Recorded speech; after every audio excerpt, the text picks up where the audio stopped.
What if the secret to living past 100 isn't a miracle drug, but simply having a reason to wake up every morning? Welcome back to the show. I'm so glad you're here, and I mean that literally.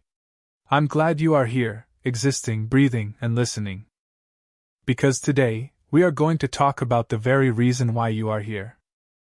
I want to start by asking you a question that might feel a little heavy for a Tuesday, or a Friday, or whenever you're tuning in. It's a question that has haunted philosophers, poets, and insomniacs for thousands of years. It's simply this: what is your reason for getting out of bed in the morning?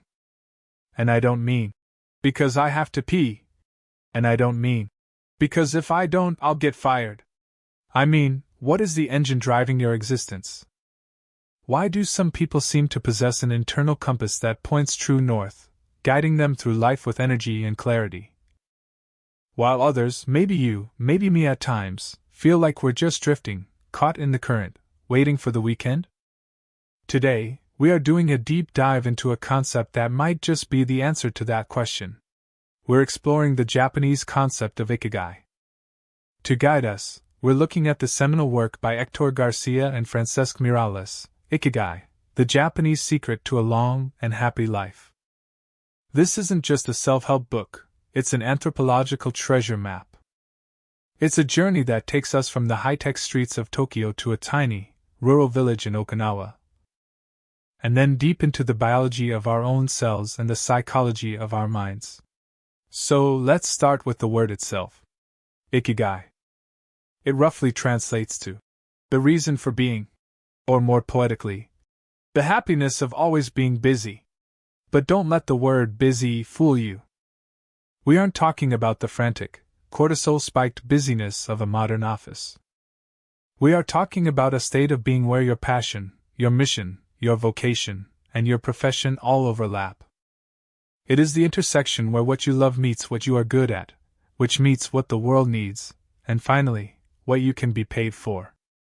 But here is where the story really begins. The authors, Garcia and Miralles, didn't just sit in a library to write this. They went to the source. They traveled to a place called Ogimi, a rural village on the north end of Okinawa, Japan. Now, in longevity circles, Ogimi is legendary. It's known as the Village of Longevity. It boasts the highest concentration of centenarians, people over the age of 100, in the world. We're talking about a ratio of about 25 centenarians for every 100,000 people. That is staggering. When the authors arrived, they expected to find magic potions or perhaps some secret genetic mutation. But what they found was a philosophy. They found Ikigai. And the first clue to understanding this philosophy is linguistic, and it is absolutely fascinating. Here is the thing: in the Japanese language, or at least in the cultural context of Okinawa, there is no word for retirement. Think about that. Let it sink in. In the West, our entire life trajectory is built around the concept of retirement. We work hard, we grind, we suffer through the daily grind for 40 years, all for the promise that one day we can stop. We can retire. We can withdraw from society and sit on a porch. But in Okinawa, the very concept of leaving the workforce forever doesn't exist. Why does this matter? Because words create worlds. If your language doesn't have a word for stopping, you don't stop. You keep doing what you love for as long as your health allows. The author spoke to Dan Buettner, the National Geographic reporter famous for identifying the blue zones, those pockets of the world where people live the longest, and he confirmed this. In these cultures, purpose doesn't have an expiration date. You don't turn 65 and hand in your badge of utility. You transition, sure, but you never stop contributing. So, if they aren't retiring, what are they doing? They are living by a set of principles that seem almost painfully simple, yet are scientifically profound. Let's break down the lifestyle of these blue zones, places like Okinawa, Sardinia in Italy, Loma Linda in California, the Nicoya Peninsula in Costa Rica, and Icaria in Greece. They found a few common denominators. A healthy diet, sure. Regular, low-intensity exercise, not running marathons, but just moving. Strong social ties. But the biggest factor? A clear purpose. An Ikigai. Let's talk about the food for a second. Because there is a specific phrase the Okinawans used that I think could revolutionize Western health if we actually applied it. It's called Hara Hachi Bu. Hara Hachi Bu is a Confucian teaching that instructs people to eat until they are 80% full. Now, why 80%? Why not until you're full? Well, physiologically, it takes about 20 minutes for your stomach to send the signal to your brain that you've had enough. If you eat until you feel 100% full, you've actually overeaten. You've likely hit 110 or 120% capacity. The authors explain the biology here, and it's compelling. Digestion is an incredibly energy-expensive process for the body. When you overeat, your body has to work overtime to break that food down. This causes cellular oxidation. Essentially, you are rusting your cells from the inside out. By stopping at 80%, you minimize that oxidative stress. You give your body fuel, but you don't bog down the engine. Visually, this looks like the traditional Japanese meal. If you've ever had a kaiseki meal, you know what I'm talking about. It's not one giant plate of pasta. It's 5 or 6 tiny plates. A bit of tofu, some vegetables, a little rice, some miso soup. The authors point out that this presentation tricks the brain.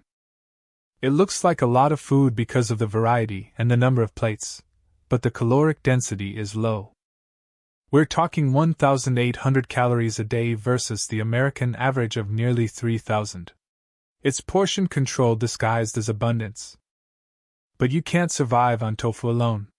You need a tribe. And this brings us to one of my favorite concepts from the book, the Moai.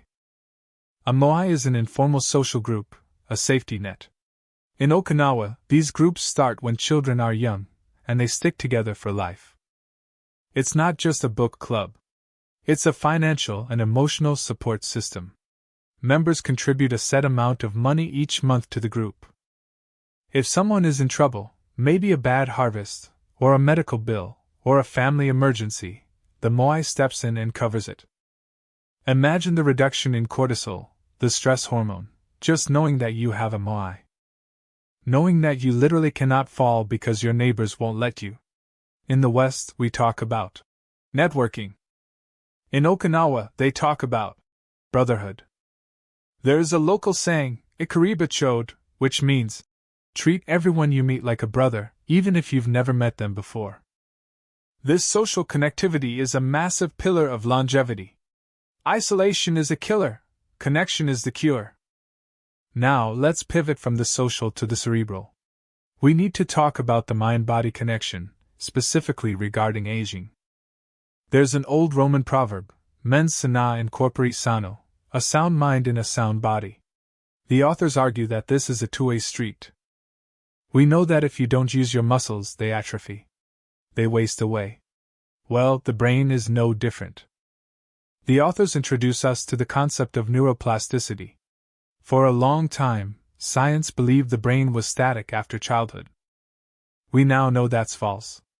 The brain is plastic, it can mold and change. But, and this is a big but, it only changes if you challenge it. Neuroscientist Shlomo Bresnitz is cited in the book, and he argues that the brain loves routine because routine is efficient. It's low energy. It's autopilot. But autopilot is where aging accelerates. When you do the same thing every day, your brain stops making new connections. To stay young, you have to introduce chaos.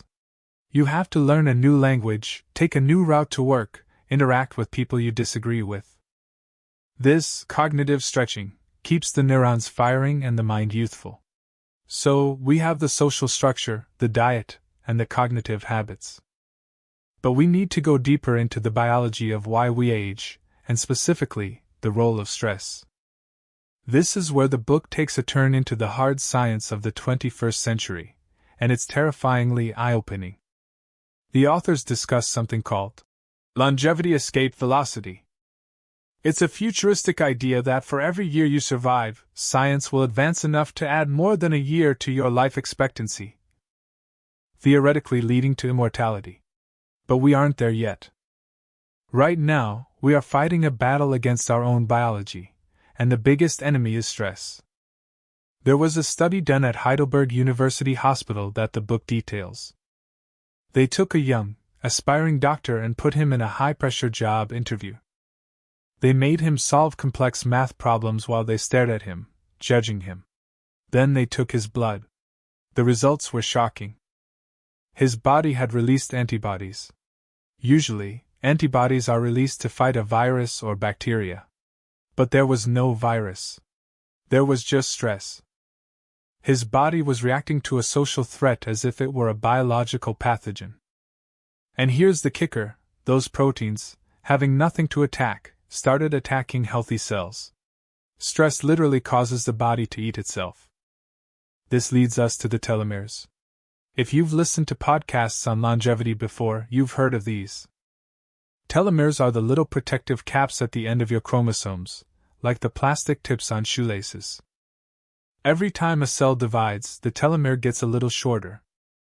When the telomere is gone, the cell dies or becomes senescent, a zombie cell. That causes inflammation. The book cites a study from the University of California showing that high stress directly correlates to shorter telomeres.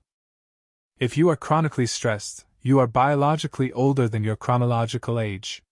And this brings us to the evolutionary mismatch. This is a concept I love exploring. Our bodies are designed for the Paleolithic era. In the wild, stress was acute. A tiger jumps out. You run. You survive. The stress is gone. Your cortisol drops. You relax. But today, the tiger is an email. The tiger is a mortgage notification. The tiger is a vibrating phone in your pocket. These threats are not lethal, but they are constant. We are living in a state of chronic, low-level arousal. We are always on. Our adrenal glands are pumping out cortisol to mobilize glucose for a fight that never happens. We don't run from the tiger, we sit in an office chair. So that glucose and cortisol just sit in our blood, causing inflammation, high blood pressure, and anxiety. The authors make a point that we are suffering from sitting disease. A sedentary lifestyle is the twin brother of chronic stress. It shortens telomeres just as fast. But the solution isn't necessarily to become a CrossFit athlete. The Okinawans don't go to the gym. They garden. They walk. They sit on the floor, which means they have to get up from the floor dozens of times a day. It's about constant, low-level movement. They also sleep. The book takes a detour into the world of melatonin. Melatonin isn't just a sleep hormone, it's a powerful antioxidant. It cleans up the free radicals in your body while you dream. But we kill our melatonin production with blue light and caffeine. The centenarians of Ogimi follow the sun. They sleep when it's dark, wake when it's light. It sounds primitive, but biologically it's sophisticated. But let's pause. We've talked about the body, diet, stress, sleep, movement. But Ikigai is fundamentally about the mind and the spirit. You can have the healthiest body in the world, but if you don't have a reason to wake up, you will wither. This is where the authors introduce us to Viktor Frankl and the concept of logotherapy. Viktor Frankl was an Austrian psychiatrist and a Holocaust survivor. His book, Man's Search for Meaning, is one of the most important books ever written. Frankl developed logotherapy, which differs radically from Freud's psychoanalysis. Freud was all about the past, digging into childhood traumas. Frankl was about the future. He focused on meaning. Frankl had a question he would ask his patients, and it's a question that stops you in your tracks. He would ask, "Why do you not commit suicide?" It sounds harsh. It sounds cruel. But Frankl knew that the answer to that question contained the spark of life. I don't kill myself because I love my children. Because I have a book I want to write. Because I want to see the ocean one more time. That answer? That is your Ikigai. Frankl observed that modern society suffers from what he called the existential vacuum. We have more freedom and more comfort than any humans in history, yet we feel empty. He coined the term Sunday neurosis. You know that feeling? The Sunday blues. It's that anxiety that creeps in when the busy week stops, the distractions fade, and you are left alone with the void of your own existence. Frankl argued that we tried to fill this void with pleasure, with money, with power. But it doesn't work. The only thing that fills the void is meaning. The book shares incredible case studies from Frankl's practice. There was an American diplomat who spent years in traditional therapy trying to resolve his daddy issues, because he hated his job. Frankl looked at him and realized the guy didn't have a psychological complex. He just hated his career. He needed a new purpose, not a new childhood. He changed jobs, and the neurosis vanished. Then there was the mother who wanted to end her life and the life of her disabled son. Frankl didn't medicate her. He asked her to imagine herself at 80 years old, looking back on her life. In that hypothetical future, she saw that by sacrificing for her son, she had lived a life of honor and love. She found meaning in her suffering. And that meaning gave her the strength to go on. This is the crux of it. Longevity isn't just about Hara Hachi Bu and eating vegetables. It's about existential tension. You need a gap between where you are and where you want to be. You need a goal. You need a mission. That tension pulls you forward into the future. It keeps you alive. So, how do we find this meaning? How do we access this Ikigai in our daily lives? We can't all be diplomats or authors. This brings us to the final piece of the puzzle, the state of flow. The authors pivot to the work of psychologist Moai Csikszentmihalyi.